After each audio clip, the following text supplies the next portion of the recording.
Hey there, everybody. Matt Carter here. And Jessica Carter from CARTERMATT.com. What we have here is our reaction to Survivor Winners at War, Episode 3. And I'm feeling all sorts of ways right now just because the game, the lover of Survivor the game is thrilled that I think we have the most exciting tribal council of the season tonight. We have the most dramatic boot, the biggest blindside, all of these things.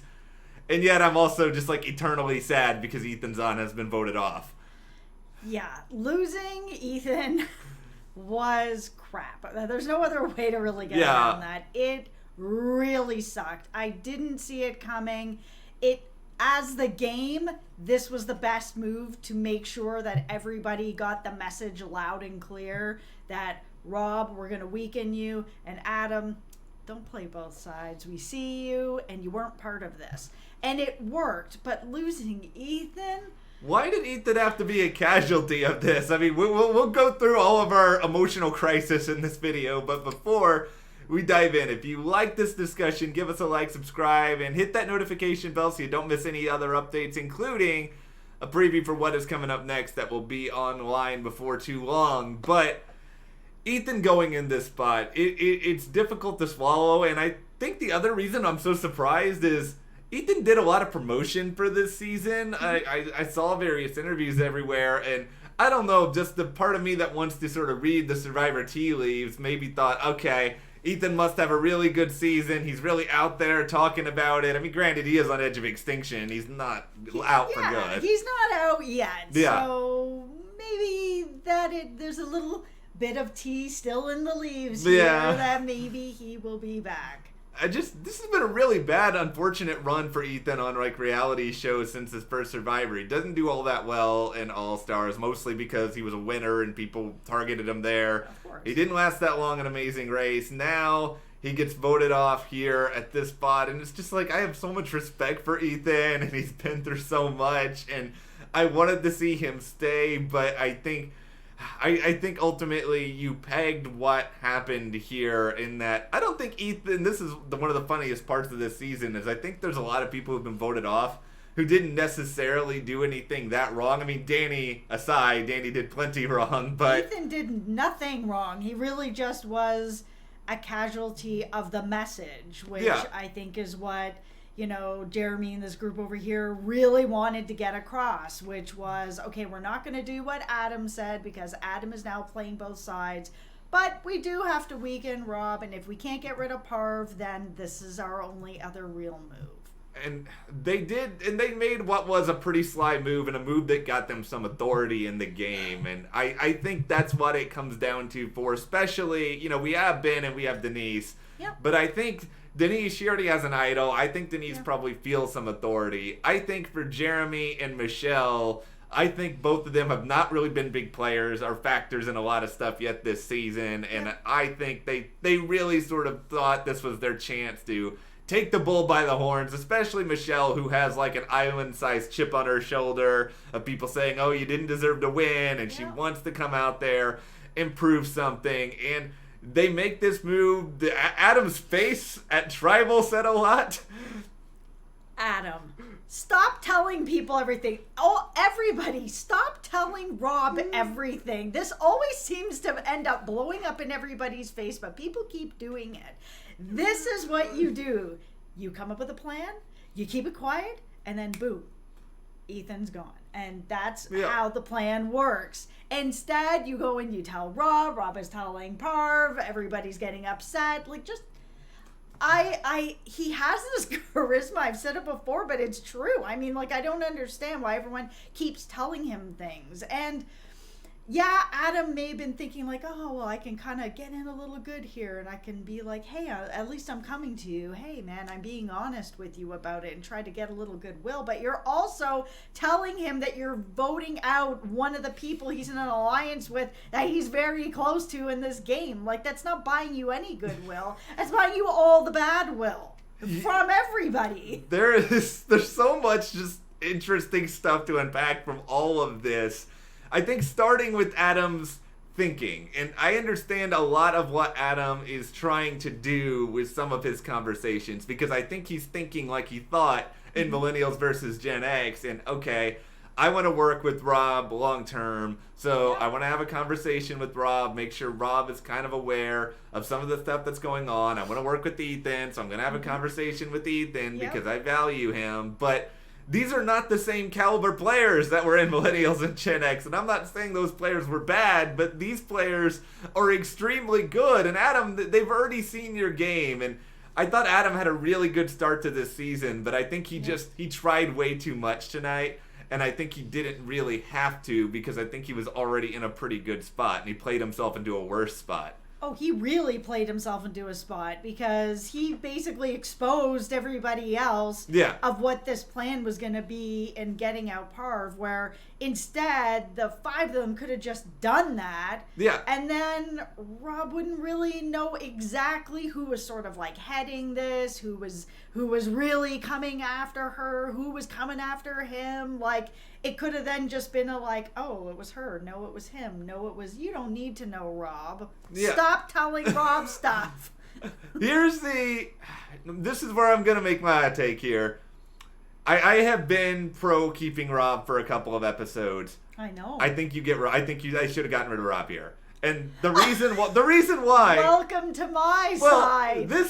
I have always said, I think you need to keep Rob for a little while because he is a big target. He's good to have around in camp and set all that sort of stuff up. But this is my logic now. You don't know if a tribe swap is coming. Yeah. And we don't know, I mean, we'll talk more about this in the previews, but Yeah. we don't know if a tribe swap is coming. There's a possibility that you're in a situation where there are 3 tribes that come up. Mm-hmm. There are right now 16 players left in the game at this point. So depending on how the numbers sort of shake up, there's a good chance you end up on a tribe with 5 people. And go with me here for a minute. Let's say hypothetically then you have Rob on a tribe with Tyson, and then you have him with Sandra, and nobody knows about the whole Sandra, at least on this tribe, that Sandra's mad at Rob. Yeah. So you're really putting yourself at risk that you could be on a swap tribe with Rob, and Rob could just sort of run things, or he could have Parvati or one of these other people on his group with him.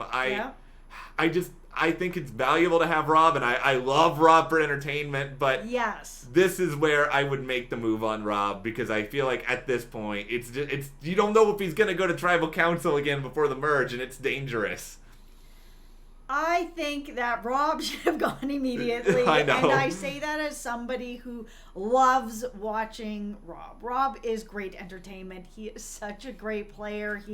He is running things, and that's why I think tonight was really important. Even though we lost Ethan, it was important for Rob to know that he's not just dump out your bags and was like, here's all my stuff. Like, it needed to stop, and it was painful to watch. Like, everybody here is a winner. So if this was another season where it was like Rob and a bunch of new people, and the new people were all dumping out their bags, and I'd be like, okay, well, I kind of get it. Yeah. This I'm not understanding. You're all winners. Like, I don't know. So, yeah, I would have gotten rid of Rob immediately. I think they should have just taken the shot tonight at Rob and just got him out.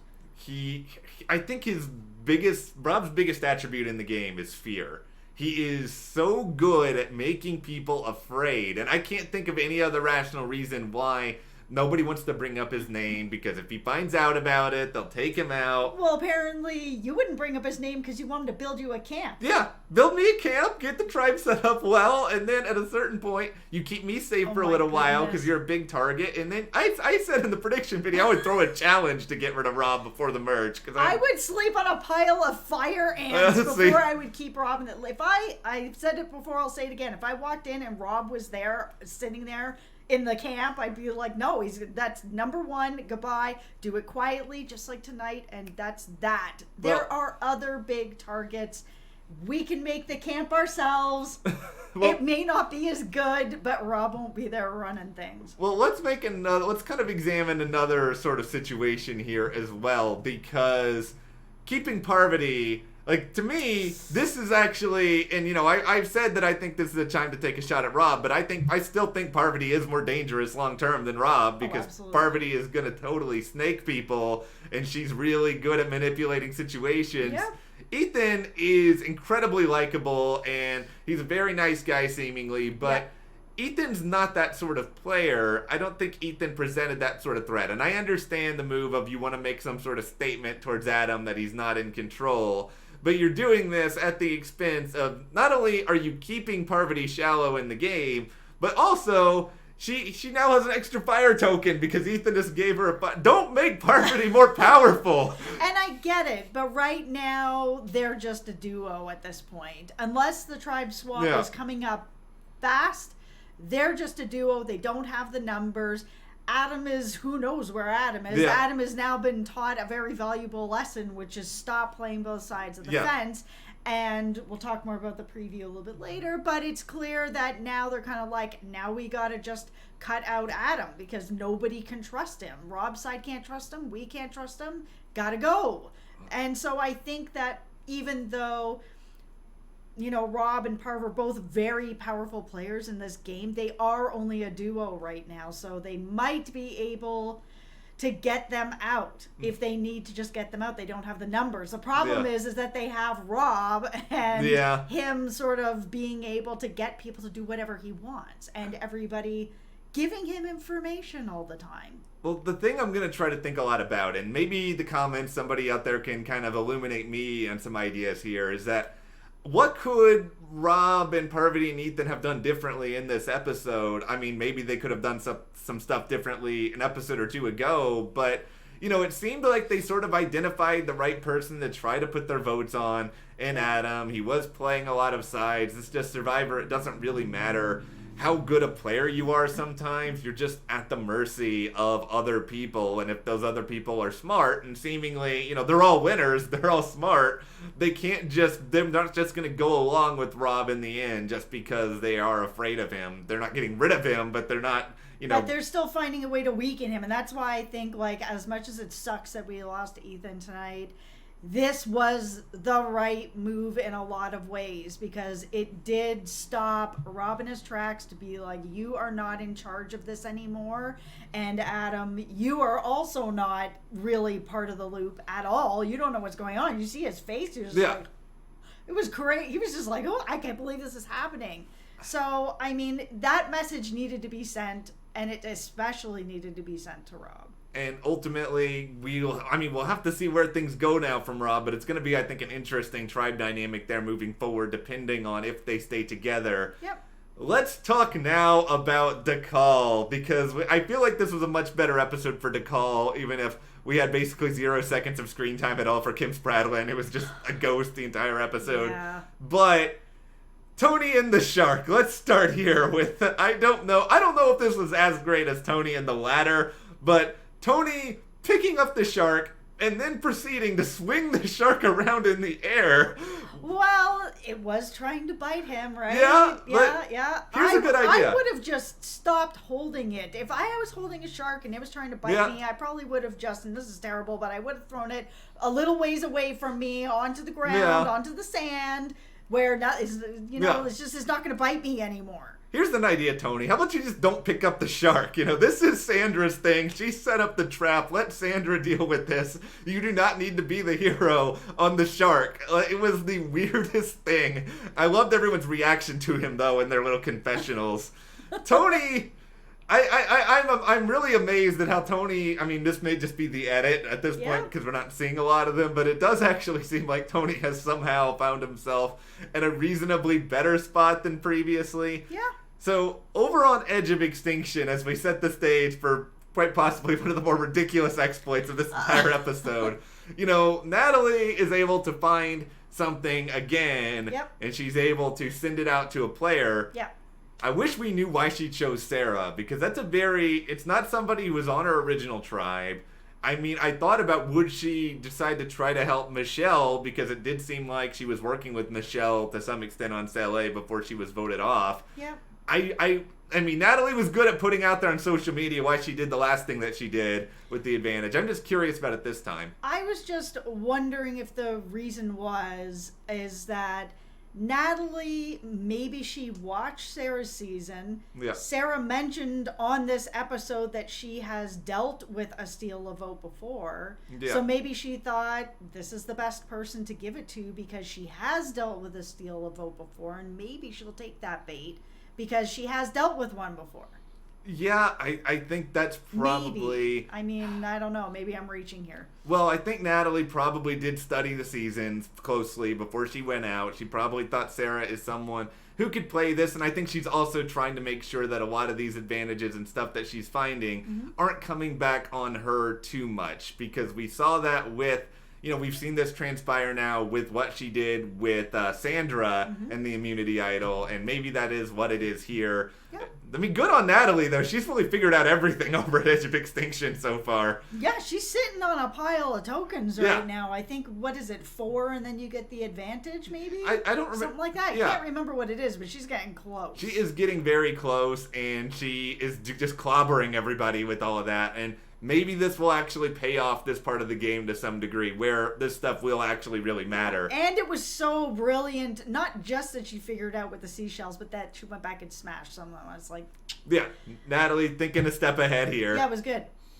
All right, and so now Sarah gets this, and I always love the, okay, you need to go and infiltrate the other camp in the middle of the night task. It's fun, but... what was the weird reconnaissance? Tony put some, stuff on my face. This did absolutely nothing. This was the most worthless thing. She did not need to bring him. It was just pure entertainment at this point, because he didn't even help her really go into the camp at all. She did it all by herself. It was just like... okay, Tony, I'm going to bring you in so that you can throw some ash all over my face, and then I'll catch you back at camp. You know what? Tony was basically the, almost like one of those sort of pageant shows where you have the kids and Tony was like the pageant parent who was just basically trying to get the kid to know the lyrics to the song, and then the kid goes on stage and does whatever they want anyway. That's it was right. Tony, you accomplished nothing, but I do sort of like that Sarah had this wingman who was preparing her for the mission. It was just such a really fun moment. It was fun. Now, here's the thing. The edit when Sarah was doing her mission, it seemed like she was stumbling all over the place. Yep. They had this moment where Ben pulled that thing off his face. Yeah, I thought she was done. I don't know, but we didn't see a confessional from Ben, so I'm guessing he didn't actually see it. Maybe I'm wrong here, but it is kind of befuddling to me that nobody ever gets caught doing any of these. No. Maybe people are just really tired. I mean, it is really, really dark. It is really dark. I know he probably heard something, but she was saying, she couldn't see anything. I'm sure he couldn't see anything, so he was probably just like, is there something there? It was probably just a whatever going on, some animal or production or whatever. Yeah, that's something that I have thought a lot about is, one of the arguments I could see people have is, okay, well, Sarah's going to have a camera person following her, so wouldn't you see the camera? But... there are always cameras at camp in the first place, and they're probably used to production people sort of walking around camp here and there as well. Yeah. My guess is that that's probably why they don't really take notice of things like this. But good for Sarah. She's got this vote steal advantage, so we now have in the game a wide array of different things. We have the immunity idols. Yep. We have one that Denise now seems to have fully because Adam gave her the half back. Yep. We've got the half idol situation going on with Kim and Sophie. We've got the idol Sandra has. Yep. We've got the peace out advantage where Jeremy can leave before the votes. So now we have the vote steal. Yep. The next one is going to be the viewer's head explode advantage, where we just all lose track of everything and we just melt. We are 3 episodes in, and there are so many advantages out there right now. It is crazy. Yeah, and I have not even talked about who has how many fire tokens, because God knows I'm able to remember all of that in my head. Yeah. Okay, let's talk about the targets, though, at DAKAL at the moment, because Tyson, we saw the previews of Tyson talking about targeting Sandra. And, now that I actually heard him talk about it, it does sort of make sense where he's coming from, where he's on the bottom, he knows he's on the bottom, it's not something he's really used to, and he's got to try to find a way to point the target at anyone other than himself. Sandra seems to make sense. She's not the best in challenges. I mean, she sat out of the challenge tonight. Yeah. She's someone who has won the game twice. She is a big threat. So I get where Tyson is coming from, but, the problem here, of course, is... you can't tell too many people about it, because Sandra's going to find out. Yeah, and the other issue is we know that sort of Yule's gang here is all kind of working together, and she's not part of it, but she's kind of around. I mean, he even said tonight the idea of maybe Yeah. getting rid of Sandra. He thought about it briefly, but he was like, listen, she's bringing food to the camp, and that's keeping up morale, and that is important to, this early on. I love him. Like, he's not just thinking about sort of, oh, this is my alliance and let's protect everybody. He's also thinking about all these different things that add to the entire morale, camp experience, things that she can give to everybody at this point. So yeah, Tyson is not in a good spot. No, and I don't blame him. I think he had to try something. Yeah, but, he did. This is just not working out for him. And a good move on Yul to be the one to talk to Sandra about it too. Yes. Because that buys him more loyalty. It's not like Sandra's actually going to keep stocking this forever. Like, she'll cut Yul if she needs to. But for now, I do think it is a good move for Yul to make. Yeah, I think so too. It buys him a little bit of goodwill with her. She is a bigger target than him, so he can continue to use her as a bit of a shield that way, that people will always be focusing on her first. Yeah. It's all turning up, Yul. Yul is probably, and I am on board with you now. I gave Parvati a lot of credit in the first episode for just trying to do what she did with the target that she has, but I do think that Yul now, Parv's clearly in danger. Rob's, he's charismatic, but he's in a bad spot. Yul, I think, to me, is clearly the person playing the best right now. Yeah. We haven't seen enough of him. Yeah, but... and I was gonna say I'm more curious to see where Yul is landing when they're actually in trouble, because it's been a while. Yeah, it's one thing to have, your little alliance that seems to be with you and to have Sandra. Yeah. But sooner or later, everybody might be like, oh, Yul is really good with everyone. That's dangerous. We should try to get rid of Yul. Yeah. And we don't know what's going on in Tony's head strategically because he's too busy almost dying because of a shark bite. So or a ladder. Or the next thing that comes up. By the way, the best part of the entire episode is Jeff Probst, Tony climbing the ladder in the community shop. I was like, all right, Tony's got plenty of experience at this. He's going to do well. He's climbed a ladder that's much more poorly designed than this. This was a very fun episode. I am still saddened greatly by losing Ethan, but we will see exactly where this game goes. But a good move. It's a good move, I think, for a lot of people to make, especially as we've sort of talked through it. But, here's the other question. As good of a move as this was for putting Adam in his place, if it was you guys, if you were Jeremy or Michelle or anyone else involved, would you have still decided to get rid of Ethan in this spot? Or would you just been like, you know what? We cannot trust Adam in the future. Let's get rid of Rob. Let's get rid of Parvati. What would you have done? And who are you rooting for right now? Let us know in the comments. And if you do like this video, give us a like, subscribe, and you can support us further by checking the link in the description to the CARTERMATT store. And we'll see you here next time.